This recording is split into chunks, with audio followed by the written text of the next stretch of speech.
இந்த முறை திருச்செந்தூர் பெருமானை நாம் தரிசிப்பதாக திருவருள் கூட்டுவித்திருக்கிறது. செந்தூர் என்பது ஆற்றலும் அருளும் பொழிகின்ற விளைநிலம்.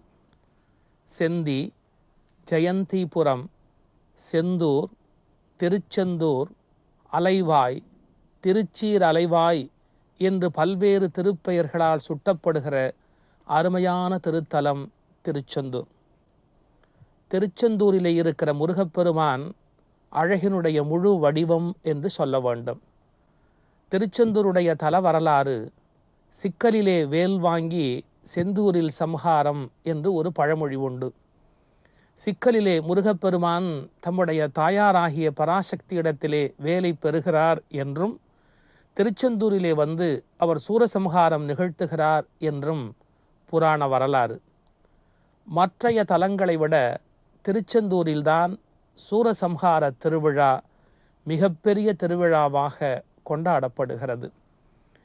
இன்றைக்கும் லட்சக்கணக்கான மக்கள் கந்தர் சஷ்டி விரதம் என்கின்ற நோன்பை கடைபிடித்து 6 நாட்கள், தீபாவளி முடிந்த மறுநாள் அமாவாசை தொடங்கி சஷ்டி என்கின்ற 6வது திதி வரையிலே 6 நாட்கள் விரதமிருந்து மறுநாள் அந்த மாலையில் நிகழ்கிற சூரசம்ஹார திருவிழாவை கண்டு கடலிலே நீராடி அதன் பிறகு அங்கிருந்து விடை பெற்று முருகப்பெருமானுடைய அருளோடு புறப்பட்டு போகிற அருமையான திருத்தலம் திருச்செந்தூர்.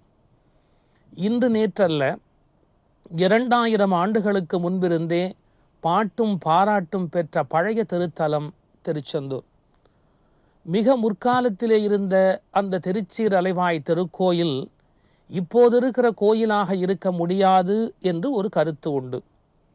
கடல் சீறி அந்த பழைய கோயிலை அழித்திருக்க வேண்டும் என்று ஒரு கருத்து இருக்கிறது. காரணம், இப்போது திருச்செந்தூரிலே இருக்கிற கோபுரம் மேற்கு நோக்கிய பிரம்மாண்டமான ஒரு கோபுரம்.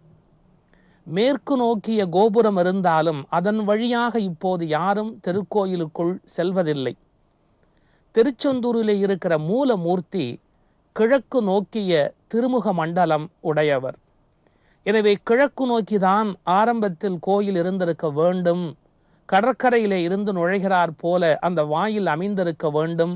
அதை கடல் கொண்டு போனதாலே மீண்டும் இந்த ஆலயம் பிற்காலத்தில் புதுப்பிக்கப்பட்டிருக்க வேண்டும் என்று ஒரு கருத்து நிலவுகிறது.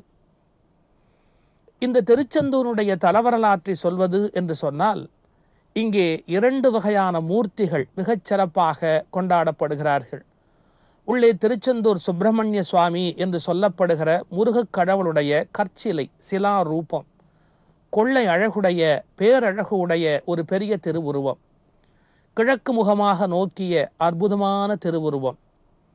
அந்த மூலவருக்கு இருக்கிற பெரிய சிறப்பு, அவருடைய திருக்கரங்களில் தாமரை பூக்களை தாங்கியது போல அந்த உருவம் அமைந்திருக்கிறது.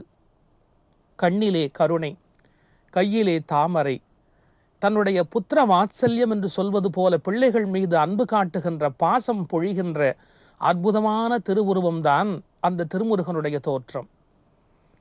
வரலாறு என்ன சொல்லுகிறது என்றால், சூரபன்மனை சம்ஹாரம் செய்த பிறகு எப்படி இருந்தாலும் ஒருவனை கொன்ற பாவம் தானே, அந்த பாவம் தீர்வதற்காக சிவலிங்கம் செய்து முருகக் கடவுள் சிவபெருமானை வழிபட்டார் என்றும், அவ்வாறு வழிபாடு செய்து கொண்டிருக்கிற சந்தர்ப்பத்தில் தேவர்கள் அந்த அழகை கண்டு மெய் சிலிர்த்தார்கள்.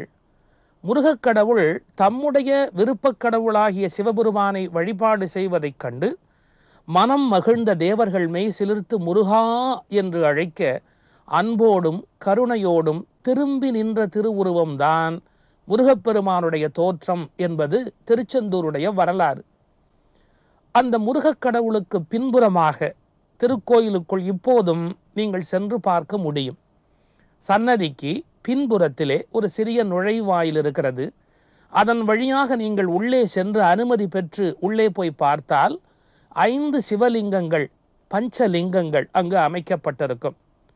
இது பற்றியும் 2 வரலாறு இருக்கிறது.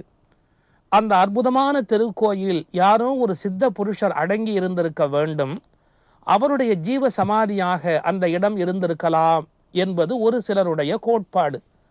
இல்லை, முருகக் கடவுளே பஞ்சலிங்கங்கள் ஸ்தாபித்து அதாவது மண்ணுக்காக, நீருக்காக, காற்றுக்காக, நெருப்புக்காக, ஆகாயத்திற்காக என்று 5 பூதங்களையும் குறிக்கின்ற 5 லிங்கங்கள், பஞ்சலிங்கங்களை முருகக் கடவுளை ஸ்தாபித்து அதை பூஜை செய்தார் என்றும் ஒரு வரலாறு உண்டு.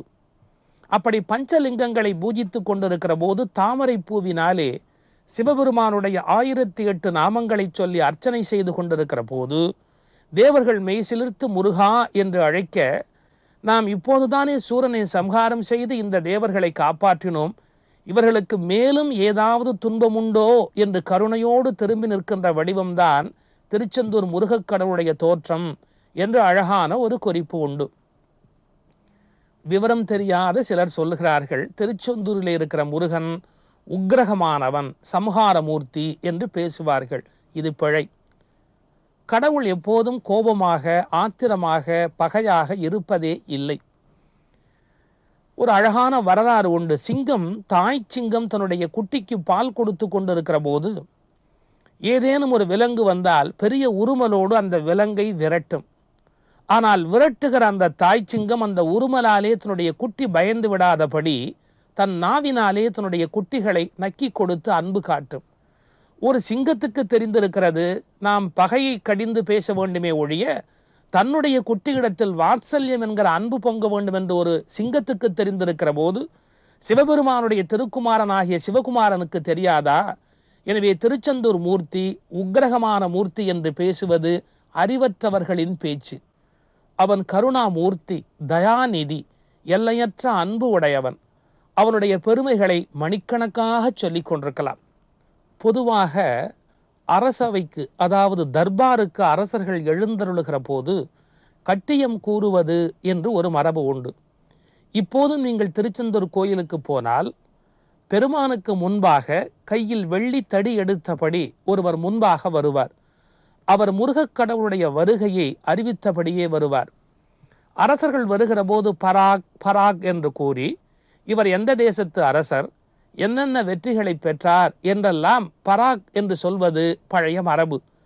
அதுபோல் திருச்செந்தூர் முருகப்பெருமானுக்கு கட்டியம் கூறி பராக் என்று சொல்லுகிற ஒரு அருமையான செய்தி, எப்பேற்பட்ட இறைவன் இவன் என்று ஒரு பெரிய பட்டியல் இருக்கிறது. அந்த பட்டியலை நாம் காது கொடுத்து கேட்க வேண்டும். ஆதி சதாசிவன் அருளிய பாலகன், கோதிலா மெய்யன், கொடுக்கும் தயாபரன், தீதில் மலைமகள் சேய் கருணாநிதி, செங்கண்மால் மருகன் தேவசேனாபதி, ஐங்கரர்க்கு இளையோன் அமரர் குழாம்பதி, வள்ளி தேவானை மருவும் வளம்பதி, அள்ளி வெண்ணீர் அளிக்கும் தயாபதி, நற்றவம் புரிவோர் நன்னும் மரகத உத்தமன், உலகம் உய்யவென்று அங்கை சக்திவேல் ஏந்தி தரணியில் எங்கும் சத்ரு சம்ஹாரன், மித்ரு பயங்கரன், தானுமே நடத்தி வானுலகு உம்பர் சட்டம் செலுத்தி திட்டம் சமர்ப்பித்து இட்டம் உடனே தேவயம் பதியில் சிறந்தனை ஓரையும் ரட்சிக்கிறோம் என்று தீர்த்த பிரசாதம் விபூதி கொடுத்து திருச்செந்தூர் பதியில் எழிலுற அமைந்த தமது ரத்ன சிம்மாசன குலுவுக்கு இதோ எழுந்தருளி வருகிறார், இதோ எழுந்தருளி வருகிறார், வெகு பராக் வெகு பராக் என்று கட்டியம் கூறி முருகக் கடவுளுடைய வரவை சொல்லுவது திருச்செந்தூரிலே இருக்கிற தனித்த ஒரு பெரும் சிறப்பு. திருச்செந்தூர் திருக்கோயிலுக்கு இன்னும் ஒரு அழகான சிறப்பு இருக்கிறது. மற்ற கோயிலிலே உங்களுக்கு திருநீரு என்கிற விபூதி கொடுக்கிற போது கையிலே கொடுத்து விடுவார்கள். ஆனால் திருச்செந்தூரிலே ஷண்முக விலாசம் என்ற முருகக் கடவுளுடைய 6 முகத்தோடு கூடிய அற்புதமான அந்த சன்னதியிலே இலை விபூதி என்று ஒரு பன்னீர் இலையிலே வைக்கப்பட்ட விபூதியை, திருநீற்றை தருவார்கள். அந்த பன்னீர் மரத்துக்கே ஒரு பெரிய புராண வரலாறு உண்டு. முருகக் கடவுள் மண்ணுலகத்திலே வந்து திருச்செந்தூரை தேர்ந்தெடுத்து தங்கிய போது வேதங்கள் பன்னீர் மரங்களாக வந்து விளைந்தன என்று தலபுராணம் கூறுகிறது. அந்த பன்னீர் மரத்திலே இருக்கிற இலைகளை பறித்து அந்த இலைகளிலே திருநீற்றை வைத்து பக்தர்களுக்கு பிரசாதமாக தருவது ஒரு பெரிய அழகு. மற்றைய இலைக்கும் அந்த பன்னீர் இலைக்கும் என்ன வித்தியாசம்? ஒரு அருமையான நுட்பம் இருக்கிறது. அந்த இலையை எப்பொழுதாவது வாங்கி உற்று பாருங்கள். அந்த இலையிலே 12 நரம்புகள் ஓடிக்கொண்டிருக்கும். அதாவது அதனுடைய காம்பிலே இருந்து 12 கோடுகள், 12 நரம்புகள் இருக்கும். என்ன கருத்து தெரியுமா? முருகக் கடவுள் 12 கைகளை உடையவன்.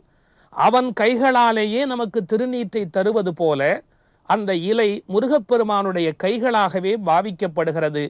மற்றைய திருநீற்றை விட அந்த திருநீரு மிகவும் நுட்பமானது, மேன்மையானது என்று பெரியோர்கள் கொண்டாடுகிறார்கள்.